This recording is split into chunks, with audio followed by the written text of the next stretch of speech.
বুবলির সঙ্গে আমি আর কোনো সিনেমাতে কাজ করব না, এটা চূড়ান্ত সিদ্ধান্ত। বুবলিকে আমার সঙ্গে আর অন স্ক্রিনে অফ স্ক্রিনে কোথাও দেখা যাবে না, এমনটি বলেছেন জনপ্রিয় সুপারস্টার শাকিব খান।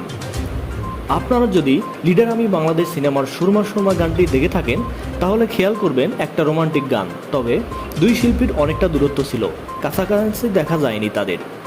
আমার পুরো অভিনয় জীবনের একটা কখনো ঘটেনি, কারণ আমি আর কোনোদিন বুবলির সঙ্গে স্ক্রিন শেয়ার করতে চাই না। দ্বিতীয় স্ত্রী চিত্রনায়িকা শবনম বুবলি প্রসঙ্গে এভাবেই নিজের অভিমত জানিয়েছেন চিত্রনায়ক শাকিব খান। সংবাদ মাধ্যমকে দেওয়া এক সাক্ষাৎকারে তিনি একথা বলেছেন। আর কখনোই শাকিব খানের বিপরীতে দেখা যাবে না বলে বুবলিকে। ঈদে মুক্তি পেয়েছে শাকিব বুবলি অভিনীত লিডার আমি বাংলাদেশ সিনেমাটি। মুক্তির আগে থেকেই শোনা যাচ্ছিল এটি হতে যাচ্ছে শাকিব বুবলির শেষ সিনেমা। এবার শাকিবের মুখেও শোনা গেল এমন কথা, বুবলির সঙ্গে আর সিনেমাতে কাজ করবেন না বলে জানিয়েছে তিনি। বুবলির সঙ্গে অনেক আগেই তার সম্পর্ক শেষ হয়েছে জানিয়ে শাকিব বলেন, বাস্তব জীবনে বুবলির সঙ্গে আমার সব সম্পর্ক অনেক আগেই শেষ হয়ে গেছে।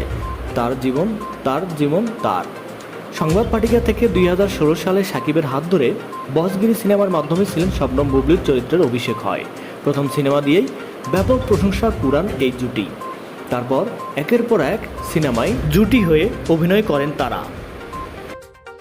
প্রিয় দর্শক, একটি কথা না বললেই নয়, আমাদের চ্যানেলের সমস্ত ভিডিও শুধুমাত্র বিনোদনের জন্য, কেউ সিরিয়াসভাবে নেবেন না। বিভিন্ন সময় শিল্পী কলাকৌশলীদের ছবি ব্যবহার করা যায়, এটা বিনোদন হিসেবে গ্রহণ করবেন। ধন্যবাদ।